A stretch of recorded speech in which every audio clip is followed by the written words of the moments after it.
All right, so I'm here to show you guys the rabbit hole, how deep it runs. And the reason I was able to figure this out is because I've done a lot of construction, and when I looked at old photographs, and I watched the flood of 1921 of Pueblo, and I also looked at other history through the great world fairs and stuff, and I realized that there's no way they could have built these magnificent buildings in the time frame that they had, because they basically had primitive tools with horse and wagon was the only way that they could have built any of this. All right, so this tree that was cut down on Union Street is a marker in time, and I have photographs that I'm going to go through and show you guys what they built in record time. Okay, so the tree was cut down on June 25th, 1883. It was 388 years old, had a circumference of 29 feet, and 88 feet tall. So could you imagine taking this out with hand tools, saws, axes, shovels? I mean, it's absolutely ridiculous how long it would actually take you to take it down with hand tools. Okay, so let me show you where this tree was at. If you click into this, it'll take you to this map. And I already have it blown up. This is Union Street. You can see it right here. And the tree was cut down here by the sea. So let's blow this or take this back out so you guys can see how big this really is, what they accomplished in the time frame that they did. So they basically got the train in 1872. There was no way in or out of Colorado except for by horse and wagon.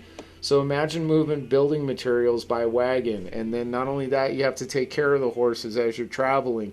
So this is a long drawn out process, and when they got the train, they still had to move the materials from the train to the job site by wagon and horse. So there's no way that they could have moved this much material. They had no skid steers, they had no forklifts, they had to do it all by hand.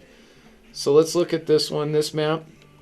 Oh, let's click out of it real quick so you guys can see it. This map is of August 1900, and it's the same thing of Pueblo, Colorado. We'll zoom out.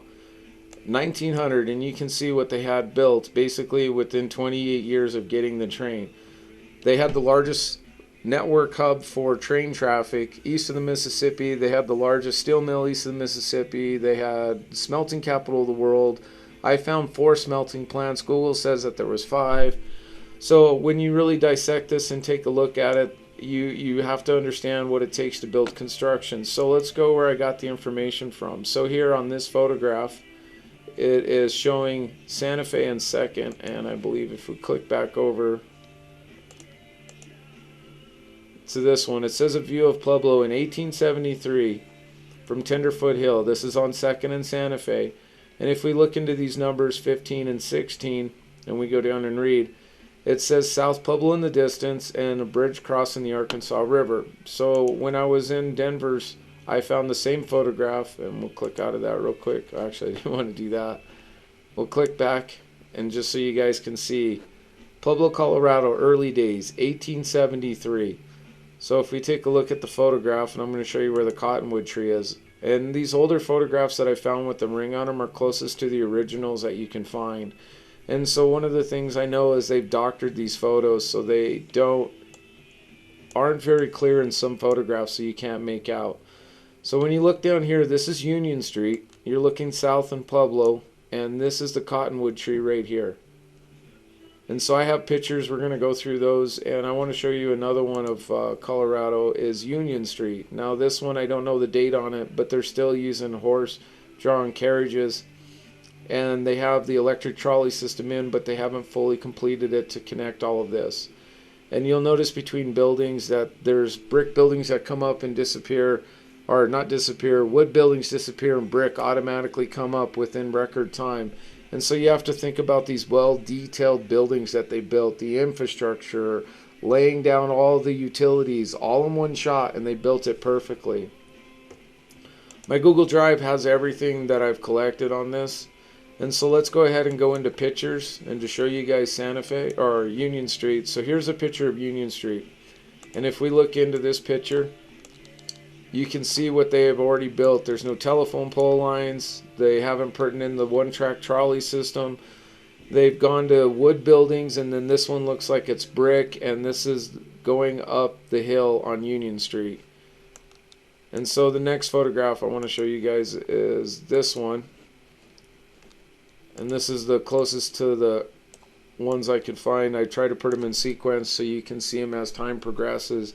Now you can see a bunch more buildings come in, telephone pole lines come in, and you can see in this building right here, they haven't put the windows in yet. But you can see all of this development, and this tree was cut down in 1883, so it's a perfect marker. Here's one of the original horse-drawn carriages that they had in 1880, and they went to electric in 1890. So within 10 years, they built a complete infrastructure for the electric trolley system that had 35 miles. Now, I've read all the documentation on this, and I've kept it all so that way you guys can look through my Google Drive and see for yourself and then find it on the web. Okay, so now that you've seen that picture, let's look at this picture. This is supposed to be the same spot, and this is in 1880. You can see the windows are in now, telephone poles they've added, and you can see brick is starting to come in. So within another 10 years, and I'm going to show you, it gets real crazy what they built. But I'll stay on the cottonwood tree for now. So let's look at another picture of it going north.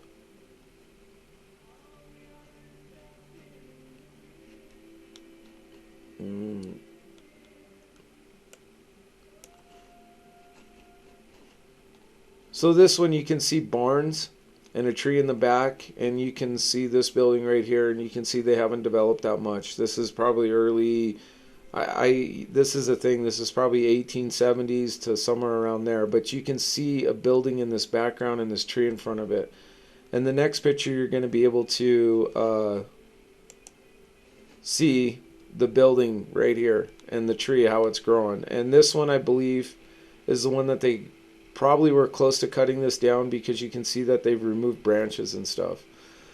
So, and you can see that they got rid of the barns and they added telephone poles. Okay, here's a side-by-side showing the difference between the two. And you can see the fast development. Now I'm going to show you what Union Street looked like when they started out. So Union Street, the tree was cut down about right here. They don't have the Opera House in, they don't have the depot in, but they do have this hotel in.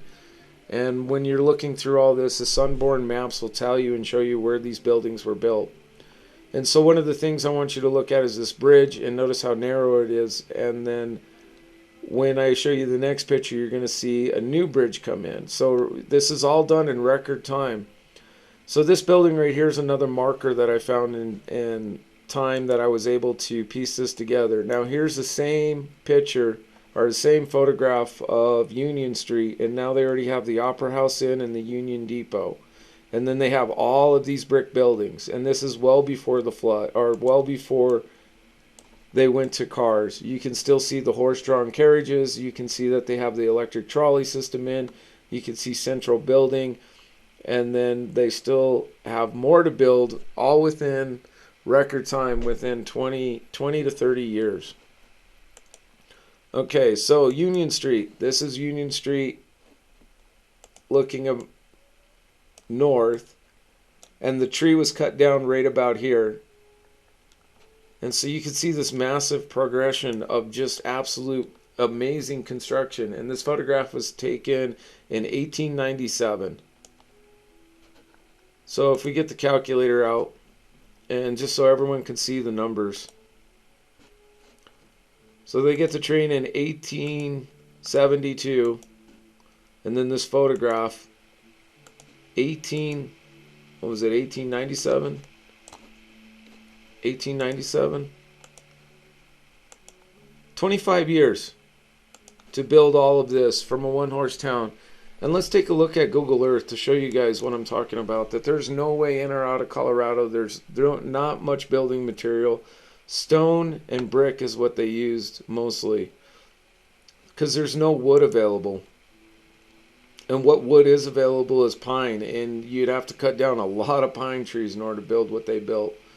Okay, so I mapped out the United States, and I've shown where Pittsburgh, Chicago is, and Omaha, Nebraska, because until they got the railroad moving and it hit Cheyenne in 1867, there was no way to move any material out of the east other than wagons. So you can imagine how much they could load on a wagon and travel over. So if we take a look, that map of 1907 that I showed you guys in 1900, I've mapped out in Pueblo all of the places. The large CF&I steel plant, the lake that they man-made in order to cool CF&I to use water, a smelting plant, one smelting plant, another smelting plant.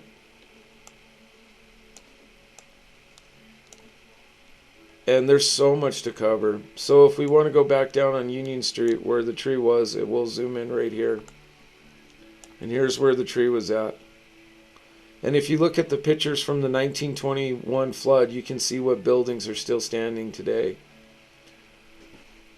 And so when you go through the matrix and you understand what they have done, you're going to know the hidden history that was taken away from us, and we had a great reset. And I'm going to keep covering all of these, like CF&I, Mineral Palace, the smelting plants, the brick company, like all of it built within record time in the middle of nowhere. Why Denver, Colorado Springs, Trinidad, Canyon City, Salida, Breckenridge, Aspen, all of this is being built all at once in Colorado in record time. So if you like it, share. And share it with somebody that's a blue collar that's done construction, and show them what I've showed you, and they're going to tell you there's no way they could have built what they did with all the infrastructure, all the plumbing, all the electrical, all the phone lines, all of it, all installed basically within 20 years. And then by 50 years of the flood, it is absolutely outstanding what they had built. They couldn't have built it with the machinery, the technology, and the time period of what they had available. For transportation, for logistics, to move material in and out. Not only that, goods and services. They also were bringing in cattle because they had a meat knuckles plant that was a slaughterhouse, and they used to pull in like 500 cattle a day. So when you watch this and you think about what they all accomplished with horse and wagon and hand tools, it's unbelievable. It's when you see the matrix, you can't go back.